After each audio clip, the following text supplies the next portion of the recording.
Hello students, आज का हमारा टॉपिक है एमएस वर्ड में इंसर्ट टैब के अंदर में पेज ग्रुप पढ़ेंगे। तो आप देख सकते हैं ये पेज ग्रुप है हमारा। इसके ड्रॉप डाउन में क्लिक करते ही cover page, blank page, page break दिखाई देगा।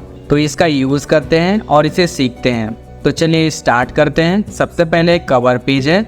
कोई भी डॉक्यूमेंट बनाने से पहले कवर पेज बनाया जाता है, या फिर कोई भी बुक का फर्स्ट पेज बनाना है तो उसे हम कवर पेज कहते हैं। तो आपने देख लिया होगा कि बुक में कवर पेज होती है, तो उसी तरह से हम लोग पीडीएफ फाइल का या फिर सॉफ्ट डॉक्यूमेंट का कवर पेज बनाते हैं।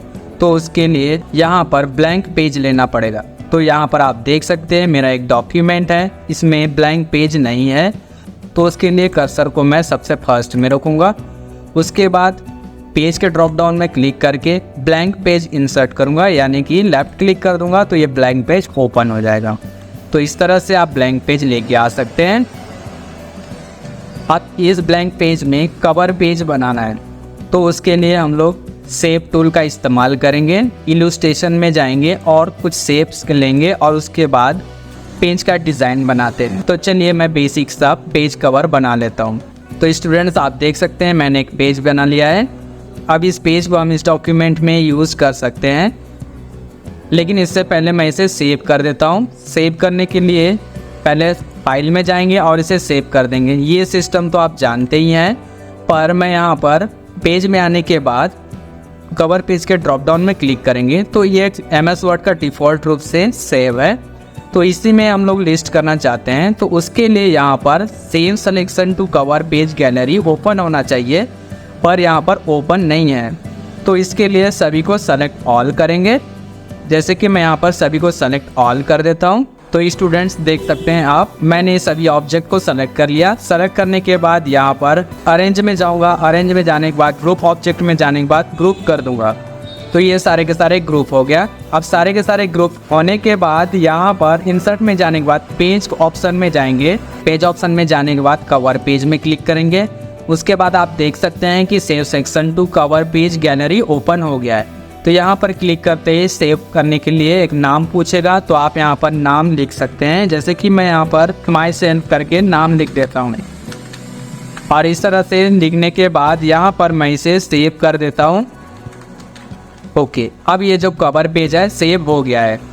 तो आइए हम उस कवर पेज को देखते हैं। इसके लिए कवर पेज में क्लिक करेंगे तो यहाँ पर दिखाई देगा। देखिए आप यहाँ पर देख सकते हैं जनरल में माई सेल्फ नाम से कवर पेज सेव हो गया है। तो इस तरह से जब भी आपको नया डॉक्यूमेंट बनाने के बाद यही कवर पेज का ज़रूरत पड़ता है तो आप इसी से ही बार बार ले सकते हैं। जैसे कि मैं अभी सभी को सेलेक्ट ऑल करके डिलीट कर देता हूँ। डिलीट करने के बाद यहाँ पर एक नया डॉक्यूमेंट बना लेता हूँ। नया डॉक्यूमेंट बनाने के बाद मुझे कवर पेज का ज़रूरत पड़ता है, तो उसके लिए मैं यहाँ पर क्या करूँगा, फिर से वही कवर पेज को लेके आऊँगा। तो यहाँ पर आया, कर्सर को फर्स्ट में रखा, कवर पेज में गया, ब्लैंक पेज लिया। ब्लैंक पेज लेने के बाद ब्लैंक पेज में कर्सर रखा। उसके बाद यहाँ पर कवर पेज में गया। कवर पेज में जाने के बाद यहाँ पर वही कवर पेज को सेलेक्ट करूँगा और यहाँ पर इंसर्ट हो जाएगा। तो आप देख सकते हैं इस तरह से कवर पेज बार बार बनाना नहीं पड़ेगा। तो आप देख सकते हैं कितना आसान है कवर पेज यूज़ करना। उसी तरह से पेज ब्रेक का एक सेक्शन है। जब भी आप कुछ डॉक्यूमेंट बनाते हैं, मान लीजिए आप यहाँ पर इस पैराग्राफ को लिखने के बाद आप यहाँ पर पेज ब्रेक देना चाहते हैं, तो कंट्रोल+इंटर प्रेस करके पेज ब्रेक दे सकते हैं। तो उसी तरह से इस पैराग्राफ के लिखने के बाद यहाँ पर पेज ब्रेक देना चाहते हैं तो पेज में आकर के पेज ब्रेक दे सकते हैं। तो आप देख सकते हैं हमने 2 बार पेज ब्रेक दे दिया। तो इस तरह से ये पेज ब्रेक लग गया। अब उस पेज ब्रेक को शो करने के लिए होम में जाएंगे और शो एंड हाइड में क्लिक करेंगे तो पेज ब्रेक दिखाई देगा। तो आप देख सकते हैं यहाँ पर पेज ब्रेक लगा हुआ है, ये देखिए। और स्क्रॉल करेंगे तो यहाँ पर भी है और इधर ऊपर में भी है।